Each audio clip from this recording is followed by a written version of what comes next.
Oke. Oke, Assalamualaikum warahmatullahi wabarakatuh. Waalaikumsalam warahmatullahi wabarakatuh. Oke. Selamat siang adik-adik, gimana kabarnya hari ini? Baik? Sehat? Sehat walafiat, Bu. Sehat, Bu. Oke, ya. Nggak ada berita ada yang sakit kan? Tidak, Bu. Ya, kita mulai sambil nunggu teman-teman yang lain ya. Sekarang siang hari ini kita mau belajar apa? Jadwalnya apa? Cairan elektrolit. Ya, cairan dan elektrolit. Adik-adik apa yang diketahui tentang cairan dan elektrolit tubuh?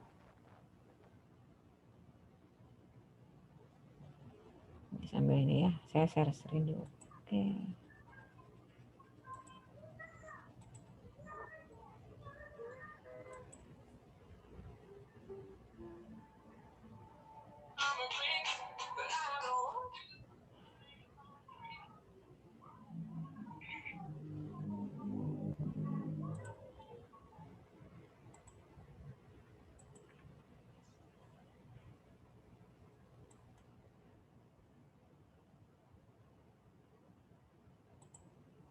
Ya, kita siang hari ini akan belajar keseimbangan cairan dan elektrolit.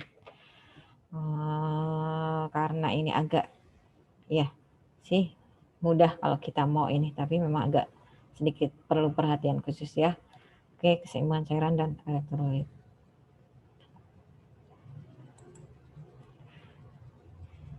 Ini masih banyak yang belum masuk ya. 31 kelas berapa sih, Dek? 50 ya? 40, Bu. 40, oke. Udah 32. Oke. Keseimbangan cairan dan elektrolit. Keseimbangan cairan dan elektrolit tubuh adalah bagian dari fisiologi homeostasis. Apa itu homeostasis? Keseimbangan, Bu. Oke, jadi tubuh akan bisa bekerja dengan normal, akan bisa bermetabolisme dengan normal jika semuanya di dalam kondisi keseimbangan atau dalam kondisi homeostasis. Jadi kita beraktivitas membutuhkan kondisi tubuh yang normal. Nah, karena kita belajarnya sekarang cairan dan elektrolit, jika terjadi kondisi tidak terpenuhinya kebutuhan cairan dan elektrolit, itu bisa mempengaruhi kinerja dari sistem organ tubuh. Karena kita tahu bahwa cairan dan elektrolit itu adalah salah satunya yang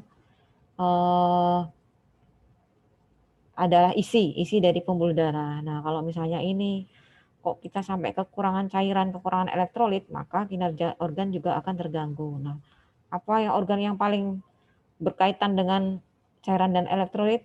Organnya adalah ginjal. Jadi kalau misalnya kita dehidrasi berat, itu resikonya ginjal, ada gangguan ginjal bahkan sampai gagal ginjal kalau sampai kita kehilangan cairan berat. Ini banyak banget sih. 32. Ya. Nah, ini ya. Jadi homeostasis atau keseimbangan cairan tubuh itu adalah harus seimbang antara asupan dan ekskresi. Harus seimbang antara asupan dan penggunaannya, ya. Yang masuk input sama outputnya itu harus sama, harus seimbang. Ibaratnya harus seimbang, bukan harus sama ya, harus seimbang.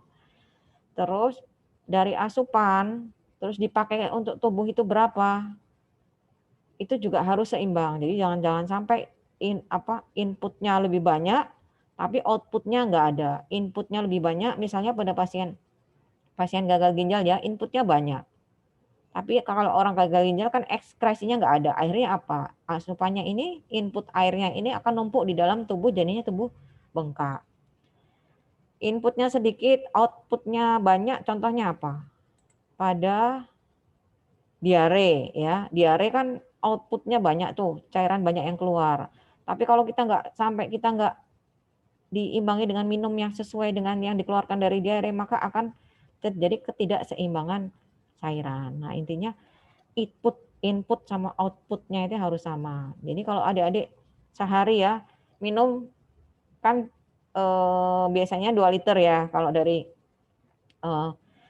edukasi itu kan 2 liter. Nah, dari 2 liter yang kita minum itu keluarnya berapa 2 liter atau enggak? Jangan dihitung dari cuma urin ya. Kita minum 2 liter, urinnya juga harus 2 liter. Kita lihat dulu keringat dari pengeluaran lewat keringatnya seperti apa. Banyak enggak? Kalau kita enggak keringatan kok enggak, terus enggak ada yang lain-lainnya keluar kok 2 liter yang masuk keluarnya di urin enggak ada 2 liter, nah itu tanda tanya ketidakseimbangannya di mana. Nah, cairan tubuh dan elektrolit definisinya yaitu cairan tubuh adalah larutan yang terdiri dari air ya sebagai pelarut dan zat terlarut. Ya, jadi air sama isinya air. Isinya air itu di zat terlarut. Isinya apa? Elektrolit dan non elektrolit. Sedangkan elektrolit adalah zat kimia yang menghasilkan partikel bermuatan listrik yang disebut ion yang berada di dalam larutan. Jadi elektrolit ini bermuatan listrik. Ada yang negatif, ada yang positif. Gitu. Fungsi air dan elektrolit. Fungsi air, media semua reaksi kimia. Pengaturan distribusi kimia dan biolistrik dalam sel. Alat transport hormon dan nutrien. Membawa oksigen dari paru-paru ke sel tubuh dan karbon dioksida dari sel ke paru-paru. Mengencerkan zat toksik, distribusi panas ke seluruh tubuh. Jadi air ini fungsinya penting sekali untuk tubuh. Sedangkan fungsi elektrolit itu apa? Kofaktor atau aktivator enzim sebagai komponen hormon juga sebagai komponen senyawa biologis aktif. Ya, elektrolit yang kita tahu ada natrium, kalium, magnesium dan lain-lain. Nanti kita akan lebih pahami kalau sudah masuk ke teori. Nah, apa sih yang faktor-faktor yang berpengaruh pada keseimbangan cairan dan elektrolit? Yang pertama adalah umur, ya, karena luas permukaan tubuh anak-anak, dewasa, kebutuhan cairannya juga berbeda karena luas permukaan tubuhnya berbeda. Metabolismenya bagaimana akan berbeda. Berat badannya juga akan berbeda. Infan itu apa? Infan itu anak-anak ya, bayi ya. Infan dan anak-anak lebih mudah mengalami gangguan keseimbangan cairan dibandingkan usia dewasa karena apa? Kebutuhan cairan anak-anak lebih besar daripada usia dewasa. Usia lanjut lebih sering akan terjadi gangguan keseimbangan cairan karena apa? Karena biasanya kan usia lanjut itu kan semua sel-sel fungsinya kan menurun ya. Nah, mulai usia lanjut itu biasanya nggak semua ya, mulai ada gangguan fungsi ginjal atau jantung. Jadi gangguan keseimbangan cairannya juga terjadi. Kemudian usia lanjut memang kalau usia lanjut normal pun kebutuhan cairannya juga berbeda, akan lebih sedikit dibandingkan dewasa.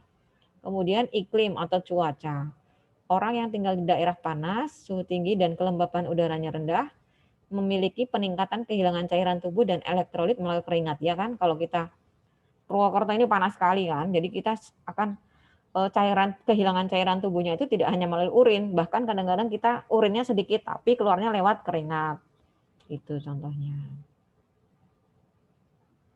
Terus diet. Diet seseorang juga berpengaruh terhadap intake cairan dan elektrolit. Ketika intake nutrisi tidak kuat, maka tubuh akan membakar protein dan lemak di dalam tubuh. Jadi kalau misalnya kita kok nggak makan, energinya kita bakar dari protein sama lemak yang ada di dalam tubuh kita. Nah, ini juga akhirnya kalau misalnya nggak seimbang, resikonya juga akan ada timbul penyakit seperti udem. Udem ini biasanya karena ini ya, natrium yang terlalu tinggi di dalam darah, atau kalau protein ya kehilangan protein, jadinya kehilangan protein di urin. Urin itu kan nggak boleh ada protein. Nah itu bisa terjadi udem. Udem itu apa dek? Edema, ini edema. Udem itu apa? Ada yang tahu? Udem adalah bengkak di tubuh. Bengkak itu macam-macam. Bengkak ada yang cuma bengkak di mata, ada yang di seluruh wajah, ada yang di kaki. Itu penyakitnya beda-beda. Kemudian stres. Stres bisa meningkatkan metabolisme sel, glukosa darah, dan pemecahan glikogen otot. Bisa meningkatkan natrium, retensi natrium dan air. Sehingga apa? bengkak juga, meningkatkan volume darah jadi bengkak. Pembedahan, ya, pembedahan juga bisa terjadi gangguan keseimbangan cairan karena apa? Kehilangan darah ketika pembedahan. Stres, kalau stres ini kalau kita lihat kemarin ya di endokrin, di hormon ini kan ada metabolisme, mekanisme stres. Kondisi sakit, contohnya pada luka bakar. Luka bakar itu nggak kelihatan kita kehilangan airnya kan karena nggak ada muntah, nggak ada ini, tapi kehilangan airnya melalui ini apa luka bakarnya. Di situ kan kadang-kadang ada ini ya gelembung ya, luka bakar yang terus akhirnya ada gelembung air. Nah itu kehilangan airnya di situ, kehilangan melalui penguapan juga bisa. Itu. Terus tindakan medis, suction adik-adik tahu nggak suction? Suction itu yang di kalau misalnya di apa ada cairan banyak di dalam tubuh terus disaksen ya. Nah, itu juga akan mengganggu keseimbangan cairan dan elektrolit. Nasogastric tube ya, nasogastric tube juga bisa. Tindakan-tindakan medis ini yang biasanya akan mengganggu keseimbangan cairan dan elektrolit. Pengobatan. Ini diuretik. Diuretik itu biasanya digunakan pada orang-orang dengan bengkak atau udem ya. Dipaksa untuk atau pada pasien hipertensi, pemberian diuretik yang berlebihan yang tidak sesuai dosis juga akan mengakibatkan kehilangan cairan, terjadi gangguan cairan juga. Laksatif itu biar bisa BAB. Nah, karena dosisnya mungkin tidak tepat, pakai laksatif akhirnya apa? Dari yang sembelit, laksatif itu kan untuk obat sembelit ya. Dari yang tadinya sembelit dikasih obat laksatif yang berlebihan, akhirnya apa jadinya apa? Diare. Nah, itu sama aja. Terjadi gangguan keseimbangan dan elektrolit. Nah, pengaturan keseimbangan cairan perlu memperhatikan dua parameter yang penting. Apa? Semuanya ada yang penting adalah pada posisi di ekstrasel. Yang pertama yaitu volume cairan ekstrasel. Yang kedua adalah osmolaritas cairan ekstrasel. Jadi ekstrasel. Adik-adik sudah tahu belum mana yang intrasel? Intrasel itu seperti apa? Ekstrasel itu seperti apa? Kita pelajari nanti. Jadi yang mengatur keseimbangan cairan itu volume cairan ekstrasel dan osmolaritas cairan ekstrasel. 50-70% dari berat badan terdiri dari cairan. Jadi badan kita tuh lebih banyak cairannya. Jadi lebih banyak cairan yang ada di dalam pembuluh darah, di dalam sel, di antara sel itu lebih banyak. Jaringan lemak akan bikin kandungan air dan jaringan lemak lebih kurang mengandung air dibandingkan otot. Jadi jaringan lemak itu airnya lebih sedikit dibandingkan otot. Sumber cairan dari tubuh kita berasal dari air yang diminum, terus makanan ya seperti sop, sayur bening itu bersama makanan. Hasil metabolisme juga bisa. Jadi dari hasil metabolisme tubuh yang menghasilkan cairan. Tadi sudah ya, cairan terdiri atas air dan partikel terlarut. Air itu adalah disebut solvent atau pelarut. Kemudian solut adalah zat terlarut atau partikel yang terlarut di dalam air. Bagian cairan tubuh ini adik-adik agak butuh konsentrasi ya, pembagian cairan tubuh. Jadi cairan tubuh dibagi menjadi intrasel, di dalam sel, sama di luar sel. 2/3 bagian dari cairan tubuh ada di dalam sel.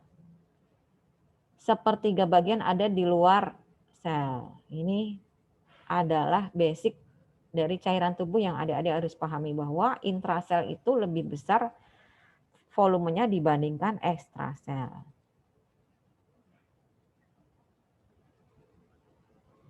Nih, cairan intrasel, cairan yang berada di dalam sel di dalam tubuh. Cairan ekstrasel berarti di luar sel. Nah, yang ekstrasel ini dibagi menjadi 3. Intravaskuler atau plasma. Jadi intravaskuler itu, vaskuler itu pembuluh darah kan. Jadi intravaskuler berarti di dalam pembuluh darah. Cairan yang ada di dalam pembuluh darah apa namanya? Plasma darah. Kemudian cairan interstisial, yaitu cairan yang terletak di antara sel. Ya. Kemudian cairan transseluler. Cairan transseluler itu cuma sedikit, jadi nggak sering dibahas. Ya. Nah. Kemudian pada cairan tubuh, kenapa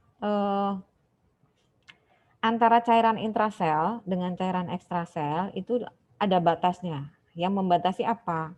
Yang membatasi adalah membran plasma. Membran plasma itu membatasi antara intrasel dengan ekstrasel. Kalau dinding pembuluh darah membatasi cairan intravaskuler dengan di luar vaskuler. Membran plasma memisahkan cairan intrasel dengan cairan interstisial. Sifatnya permeabel. Jadi permeabel itu substansi tertentu yang bisa melewati ini, yang bisa melewati membran plasma. Kemudian dinding pembuluh darah memisahkan cairan interstisial. Interstisial itu antara sel dengan sel ya, dengan plasma darah atau cairan intravaskuler. Ini. Tadi penjelasannya panjang sekali kan? Nah, tapi ini ada skema yang akan mempermudah adik untuk menghafal. Jadi cairan tubuh kita tadi 50-70% ya, di sini 60%. Terdiri dari cairan. Zat padatnya cuma 40%. Cairan ini dibagi menjadi intrasel dan ekstrasel. Intrasel itu 40% dari 6, ini dari persentase dari ini ya. Intrasel itu 40%, ekstraselnya 20%. Ekstraselnya terdiri dari apa? Intravaskularnya 5%, interstisialnya 15%. Ini harus dipahami. Ya. Ini harus hafal nih di luar kepala. Jadi kalau nanti kita bicara ekstrasel, intrasel, intravaskuler, interstisial, kalau adik-adik nggak paham ini letaknya di mana, akan sulit. Ya, ini udah ya proporsi tadi ya. Maaf, ini umur, lemak tubuh ya. Cairan tubuh menurun dengan bertambahnya lemak tubuh. Jadi kalau orang gendut, itu cairan tubuhnya akan lebih sedikit. Ya, seks wanita mempunyai cairan lebih sedikit daripada pria karena pengaruh hormonal. Nih. Persentase cairan ya, kita balik sedikit. Bayi itu 75%-nya adalah cairan. Pria, wanita, usia lanjut. Dilihat dari persentasenya. Pria lebih banyak dibandingkan wanita. Kemudian usia lanjut itu sebenarnya lebih rendah, 45%. Lebih rendah daripada usia dewasa. Ini, jadi ke selip ya. Ini, jadi adik-adik harus sangat memahami ini, pembagian cairan tubuh. Jadi kalau nanti di klinis, di rumah sakit, kalau misalnya ada orang dehidrasi, kalau ada transfusi, butuh transfusi, adik-adik harus paham ini. Ini adalah sel. Ini adalah sel. Ya, ini adalah sel. Ini sel apa? Ini sel darah merah. Ini adalah sel tubuh ya, sel organ ya, organ ginjal ya, organ lain-lainnya. Jadi ini ya.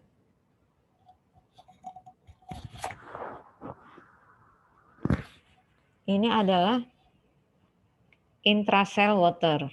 Jadi air yang berada di dalam sel, intracell water. Kemudian ini adalah ekstra, di luar sel kan ya. Ini sel, ini di dalam sel, ini di dalam sel berarti intrasel. Terus yang di luar sel apa saja? Ini dan ini.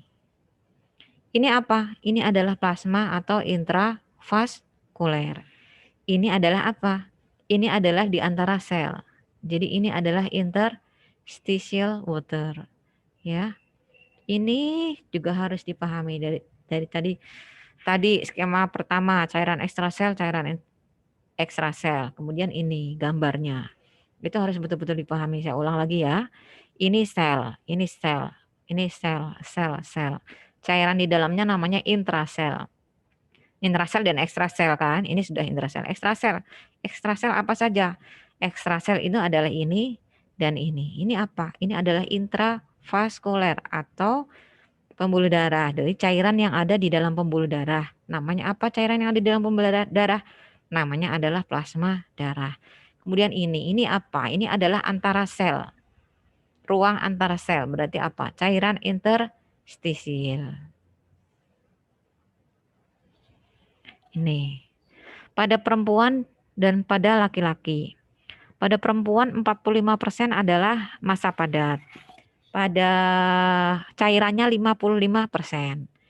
Ya kan? Ini laki-laki. 40% adalah massa padat, kemudian ya kan? Karena biasanya perempuan itu lebih gemuk dibandingkan laki-laki. Kemudian 60% adalah cairan. Nih. 2/3-nya adalah cairan intrasel. ICF itu intracellular fluid. Cairan intrasel.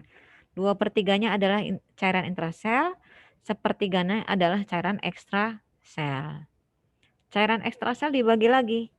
80%-nya adalah interstisial dan 20%-nya adalah plasma. Ini adalah interstisial antar sel ya. Ini ada sel, nanti ada sel, ini interstisial. Ini adalah pembuluh darah. Di plasma itu hanya 20% dari cairan ekstrasel. Ini lebih dibesarkan lagi. 2/3 intrasel, 1/3 ekstrasel. 80%-nya adalah interstisial atau di antara sel. 20%-nya adalah plasma. Ya. Ini sel. Ini dalam sel. Ini interstisial atau ekstrasel. Ini sel, ini sel, ini sel, sel. Ini intrasel, ini adalah ekstrasel atau lebih tepatnya interstisial. Ini pembuluh darah. Masukkan di luar sel ya. Yang ini yang sel. Ini pembuluh darah, ini sel. Di luar sel adalah intravaskuler atau plasma. Bisa dipahami? Ada yang masih bingung? Ya, ini ekstrasel. Ekstrasel atau intravaskuler atau plasma. Ini intrasel. Ya. Di dinding pembuluh darah itu juga sel. Dinding pembuluh darah itu juga ada selnya, sama aja. Juga intrasel. Ini kan intrasel ya. Ini sel darah merah juga sel. Cairan intrasel merupakan cairan yang berada di dalam sel di seluruh tubuh. Ya, jumlahnya 2/3 atau 40% dari berat badan. Nah, elektrolit kation. Ya, kation itu positif atau negatif? Positif ya. Yang paling mendominasi adalah kalium dan magnesium. Elektrolit anion yang terbanyak adalah asam fosfat. Protein, sedikit karbonat, sedikit klorida ya. Ini kalau kita belajar nanti kan ada cairan dan elektrolit ya. Kalau elektrolit kita belajarnya yang ini. Cairan ekstrasel. 1/3 dari total cairan tubuh atau sekitar 20% dari berat badan. Berperan dalam transport nutrien, elektrolit, dan oksigen ke sel. Membersihkan hasil metabolisme untuk kemudian dikeluarkan dari tubuh. Ya kan? Karena ekstrasel itu juga ada plasma darahnya. Regulasi panas. Sebagai pelumas pada persendian dan membran mukosa, penghancuran makanan dalam proses pencernaan. Di dalam cairan ekstrasel terdapat elektrolit kation ya, yaitu elektrolit positif natrium. Yang banyak dosisnya adalah natrium, sedikit kalium, kalsium, ada magnesium, tapi yang paling banyak adalah natrium. Jadi kalau keseimbangan elektrolit nanti perpindahan antara natrium dan kalium. Natrium keluar sel, kalium ke dalam sel untuk mempertahankan apa? Homeostasis atau keseimbangan elektrolit. Tergantung kasusnya, tergantung penyakitnya, gangguannya apa. Kalau natriumnya di dalam sel itu sedikit, ya nanti natrium yang dulu natrium itu kan juga ada nanti masuk di dalam sel. Nah, itu untuk ini homeostasis, untuk keseimbangan elektrolit. Kalau anion yang terbanyak ya ini. Sudah ya, ini ya cairan interstisial, cairan intravaskular, cairan transseluler. Nih, kalau kita lihat dari ini data ini adalah input, ini adalah output. Sumbernya dari makanan sekitar 700 sampai 1000 cc. Minuman 550 sampai 1500 cc, ya kan? 1,5 liter kan? Tapi kan nggak semua orang minum 1,5 liter. Ada yang kurang, ada bahkan cuma 550. 550 itu cuma sekitar 3 gelas aqua gelas. Satu aqua gelas itu kan 200 cc. Paling minumnya cuma 3 gelas aqua. Kemudian dari proses metabolisme ya yang dihasilkan 200 sampai 300. Jadinya berapa? 1450 sampai 2800. Nah, outputnya juga harus seperti ini, seimbang dari ini. Outputnya dalam bentuk apa? Dari ginjal, bentuknya urin 500 sampai 1400. Dari keringat 450 sampai 900. Dari paru-paru ya, dari nafas ya, jangan salah bahwa nafas itu juga akan mengeluarkan uap air kan? H2O kan? Nah, 350. Dari feses itu juga ada airnya 150. Jadi, kalau yang keluar juga harus 1450 sampai 2800. Gitu. Jadi input harus sama dengan output. Kalau misalnya kita olahraga berarti banyak keluar di mana? Kalau kita olahraga, keringat. Efeknya apa? Mesti di urin akan berkurang karena apa? Airnya sudah keluar di keringat. Nah, kalau tidak dikembalikan dengan kita minum, maka akan terjadi apa? Gangguan keseimbangan cairan. Bentuknya apa? Dehidrasi. Ya. Nah, air keluar lewat keringat terus. Pipis jelas ya, kalau pipis nggak akan keluar karena airnya sudah lebih dominan keluar keringat. Tapi kalau ini lama hilang nggak ada yang masuk, nggak ada yang diminum, jadi tekor, dehidrasi, kekurangan cairan. Jangan sepelekan kekurangan cairan. Pengaturan cairan tubuh diatur oleh hipotalamus. Jadi hipotalamus itu adalah pusat kendali metabolisme tubuh. Hipotalamus letaknya di mana? Di dalam otak, ya, melalui osmoreseptor, ya. Contoh pengaturan cairan tubuh yaitu ketika kita ini pada dehidrasi, meningkat misalnya olahraga, kita kan kekurangan cairan, maka akan apa mekanisme tubuh biar ini dehidrasinya teratasi? Timbul rasa haus. Kemudian tubuh akan mengeluarkan hormon antidiuretik hormon. Haus karena kita dehidrasi haus, akhirnya kita minum kan? Akhirnya nggak jadi dehidrasi. Ketika kita dehidrasi, air yang ada di dalam tubuh jangan sampai lebih banyak yang keluar contohnya lewat urin. Jangan sampai kita banyak pipis. Nah, antidiuretik hormon ini akan bekerja sehingga apa? Kita sadar haus, antidiuretik hormon bekerja, akhirnya kita minum. Gitu. Fungsi cairan tubuh tadi sudah ya, banyak. Nah, keseimbangan cairan adalah keseimbangan antara jumlah cairan yang masuk dan keluar tubuh.